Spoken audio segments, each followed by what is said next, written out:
Commission की राशि जो 50% बढ़ाई गई है, क्या आप उससे संतुष्ट हैं? बात ऐसी है कि हमारी गिरिडीह के माननीय विधायक सुदीप कुमार सोनू जी, तत्कालीन मुख्यमंत्री हेमंत सोरेन जी से हमारी मांग थी 3 रुपया। उन्होंने स्पष्ट कहा था कि 3 रुपया तो नहीं, हम आपकी कमीशन की राशि में 1 रुपया वृद्धि करके 2 रुपया करेंगे। इस पूर्व में विधानसभा सत्र के दौरान 50 पैसे की वृद्धि की गई है। हमने माननीय विधायक जी को याद दिलाया कि सर आपने 1 रुपया वृद्धि के लिए कहा था, तो उन्होंने हमें स्पष्ट आश्वस्त किया है कि 50 पैसे की और वृद्धि हम हर हाल में पूरी करवाएंगे और इसका हमारा पूरा प्रयास रहेगा। मैं अपने झारखंड के सभी जन वितरण विक्रेताओं को बोलना चाहता हूं कि आने वाले समय में 50 पैसे की वृद्धि और आपकी होगी। देशव्यापी हड़ताल का परिणाम कई 20 सूत्रीय मांगों में एक मांग जो है वो पूरी हुई। 50 पैसे कमीशन में वृद्धि हुई। सबसे बड़ी जो मांग थी आप लोगों की वो थी अनुकंपा की बहाली। और भी कई महत्वपूर्ण मांग थे। अनुकंपा की बहाली को लेकर पूरा झारखंड प्रदेश और पूरे देश भर के जो हमारे जन वितरण विक्रेता हैं वो टकटकी लगाए हुए हैं, क्योंकि आप जिला अध्यक्ष हैं तो जिले के जितने भी लोग हैं, डीलर्स हैं, वो ये जानना चाह रहे हैं कि क्या इस मामले में आपकी कोई ठोस बात हुई है किसी से?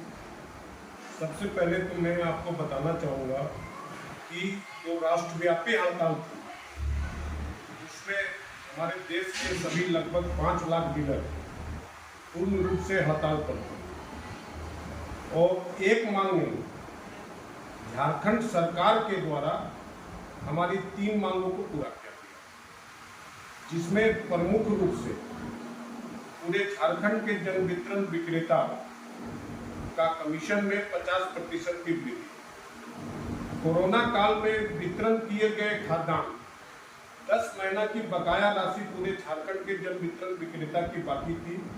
हमारे गिरिडीह के माननीय विधायक सुदीप कुमार सोनू जी के पहल पर, उनके अथक प्रयास से झारखंड के सभी जन वितरण विक्रेताओं को वो राशि लगभग मिल चुकी है। और आज भी हम लोग इस 5G के ज़माने में गिरिडीह जैसी भौगोलिक स्थिति यहाँ की है, हम 2G से काम चला रहे हैं। विधानसभा के द्वारा और कैबिनेट के द्वारा 4G प्रस्तावित है, पास हो चुका है और बहुत जल्दी झारखंड के सभी 25,000 जन वितरण प्रणाली की दुकान में 4G सेवा चालू की जाएगी, जिसके तहत हम लोग राशन वितरण करेंगे। तो ये मांग सिर्फ झारखंड में पूरी की गई, सिर्फ झारखंड में पूरी की गई है ये 3 मांगे। लेकिन बात अगर अनुकंपा की जाए, जिसको लेकर भी आप लोग बार बार जो है जो कह रहे हैं, दावा कर रहे हैं कि बात हो चुकी है, विधानसभा सत्र में इसकी बाकायदा घोषणा भी होगी, तो क्या ये सही है? हमारे पूरे जिले के, प्रदेश के और देश भर के जो डीलर्स हैं वो जानना चाहते हैं। सिर्फ अनुकंपा की बात नहीं, अभी भी हमें बहुत समस्या है। बारी बारी हम दूसरी समस्याओं पर भी जाएंगे। अनुकंपा की अगर बात की जाए, इस पर क्या ठोस कोई बात हुई है?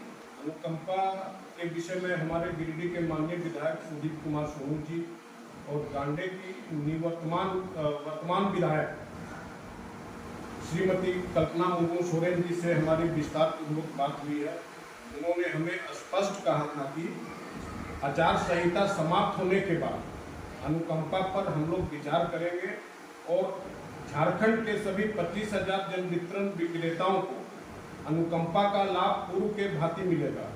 हमने एक उसमें माने एंगल जोड़ा है कि अगर जीते जी कोई डीलर अपने आश्रितों को अगर अनुज्ञप्ति ट्रांसफर करना चाहे, अगर ये सरकार कर देती है तो बहुत अच्छी होगी। और हमें पूर्ण विश्वास है, हमारे गिरिडीह विधायक ने अपने विधानसभा क्षेत्र में जो काम किया है, जो विकास की गंगा बहाई है और जो ठोस काम किया है, हमें उन पर पूर्ण विश्वास है कि आने वाले समय में बहुत जल्दी हो सकता है 1 महीना 2 महीना हर हाल में अनुकंपा हमारे सभी डीलरों को मिलेगी। अनुकंपा का लाभ मिले।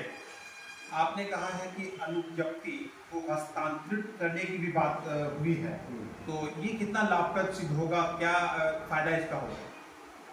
60 वर्ष के बाद हमारे जो विक्रेता हैं वो शारीरिक रूप से अक्षम हो जाते हैं, लेकिन अनुज्ञप्ति ट्रांसफर करने का कोई नियम नहीं है विभाग में। उस पोजीशन में मृत्यु के पूर्व ही अगर वो अपने आश्रितों को अनुज्ञप्ति ट्रांसफर कर देते हैं तो वो एक सेवानिवृत्ति का लाभ भी ले सकेंगे और एक नए व्यक्ति को रोजगार मिलेगा, जिससे झारखंड सरकार को आने वाले विधानसभा चुनाव में इसका बहुत लाभ मिलेगा। एक चीज और ये देखा जाता है जन वितरण दुकानों में, खास करके लाइसेंस किसी के नाम से है, अनुज्ञप्ति किसी के नाम से है, और कोई भी दूसरा व्यक्ति, चाहे उसका बेटा हो या रिश्तेदार हो या कोई और हो, वितरण का की जो प्रक्रिया है वो करता है। अमूमन कई दुकानों में ऐसा देखा जाता है, क्या ये सही है? अगर उसका रिश्तेदार करता है तो इसमें कहीं कोई गलत नहीं है, लेकिन अनुज्ञप्तिधारी के अलावा परिवार के अगर कोई दूसरा सदस्य अनुज्ञप्ति या राशन दुकान संचालित करता है तो वो कानूनन अवैध है। मैं अगर ऐसा है तो मैं हमारे जिला आपूर्ति पदाधिकारी उपायुक्त महोदय से कहना चाहूँगा कि इस पर तुरंत कड़ी से कड़ी कार्रवाई करें। गोडाउन की अगर बात की जाए तो गोडाउन में जो अनाज है, क्या वो सही समय पर जन वितरकों तक पहुंच पा रहा है? क्या सही वजन के साथ पहुंच पा रहा है? जब पहले जब 2 स्टेप डिलीवरी की व्यवस्था नहीं तो जन वितरण विक्रेता खुद दुकान एसएफसी की गोदाम में जाकर के खाद्यान्न लेकर के आता था, पूर्ण रूप से खाद्यान्न मिलता था। जब से डीएसडी की व्यवस्था लागू हुई है तो जन वितरण विक्रेता को गोदाम जाने का परमिशन नहीं है। इस कंडीशन में एजीएम के द्वारा शुद्ध वजन में खाद्यान्न डीएसडी को दे दिया जाता है, लेकिन रास्ते में डीएसडी के ट्रांसपोर्टर गाड़ी के चालक के द्वारा, लेबर के द्वारा रास्ता से खाद्यान्न गायब कर दिया जाता है, तो प्रत्येक डीलर को लगभग 1 से 2 क्विंटल खाद्यान्न कम मिलता है, जिसकी शिकायत हमने लगातार अपने वरीय पदाधिकारी से की है। एक यही मामला अभी जमुआ में उजागर हुआ था। जो गाड़ी वाले हैं, ट्रांसपोर्टर हैं डीएसडी के, वो रास्ता में खड़े करके खाद्यान्न निकाल रहे थे। ऐसा बहुत सा वीडियो पहले वायरल हुआ है जो हमारे विभागीय पदाधिकारी के संज्ञान में। हम चाहेंगे कि डीएसडी की व्यवस्था जो है उसको समाप्त कर दिया जाए। आज हमारा गिरिडीह बहुत बदनाम हुआ है, जबकि इसमें डीलर की या लाभुक की कहीं कोई गलती नहीं है। बड़े बड़े जो बैठे हुए हैं उनके कारण से आज हम लोग बदनाम हो रहे हैं। आज हमारे लाभुक को परेशानी का सामना करना पड़ रहा है।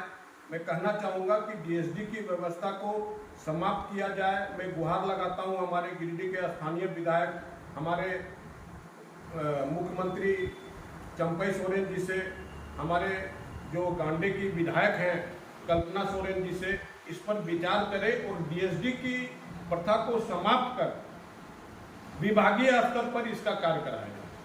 संघ जो आपका है ये ठीक है, मजबूत है, सब मिलकर काम कर रहे हैं संघ की भलाई और कल्याण के लिए? संघ हमारा पूरे राष्ट्र में, झारखंड में और हमारे गिरिडीह जिला में पूर्ण रूप से मजबूत है, सब एक दूसरे से। लेकिन अगर कोई गलत कार्य करता है तो संघ उसके साथ नहीं है। हम प्रशासन को करना चाहेंगे, अगर कोई गलत कार्य में संलिप्त पाया जाता है तो उस पर कड़ी से कड़ी कार्रवाई करे।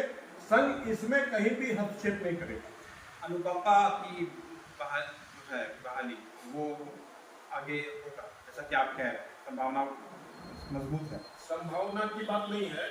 मैं निश्चित रूप से हमारे सभी झारखंड के जन वितरण विक्रेता को भरोसा दिलाना चाहता हूं कि आने वाले 1 महीने के अंदर अनुकंपा पूर्व के भांति बहाल की जाएगी। आने वाले 1 महीने के अंदर अनुकंपा जो है वो पूर्व की भांति बहाल की जाएगी, ये एक बड़ी बात है। क्या इसका आपके पास इसके लिए कोई कुछ विशेष ऐसा ठोस प्रमाण है या कोई ऐसा एविडेंस है जो हमारे दर्शकों को आप बताना चाहेंगे? सबसे बड़ा एविडेंस है हमारे गिरिडीह के स्थानीय विधायक Sujit Kumar Soren.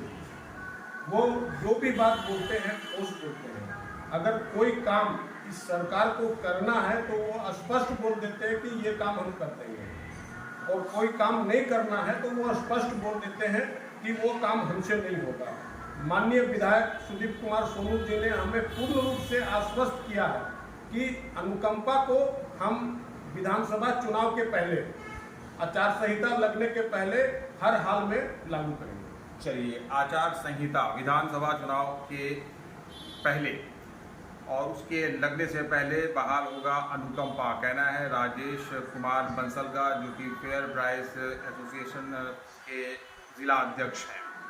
Fair price dealers association Giridih के जिला अध्यक्ष से हमारी बात हो रही थी विभिन्न बिंदुओं पर। पहले ही 3 मांगे इन लोगों की पूरी हो चुकी है। अनुकंपा बहाल भी महीना भर के अंदर होगा, और बाकी अन्य जो महत्वपूर्ण मांग है वो भी धीरे धीरे पूरी की जाएगी। जिस तरह से बातचीत संघ के जो वरीय पदाधिकारी हैं उन लोगों का स्थानीय विधायक और गांडे विधायक और सरकार से चल रहा है। उम्मीद करते हैं कि आने वाले समय में जो समस्याएं जन वितरण प्रणाली में व्याप्त है उन समस्याओं का समाधान होगा। अनाज जो है वो लोगों तक सही और उचित मात्रा में समय पहुंचेगा और समस्याएं जो है उन सभी समस्याओं का समाधान होगा। धन्यवाद।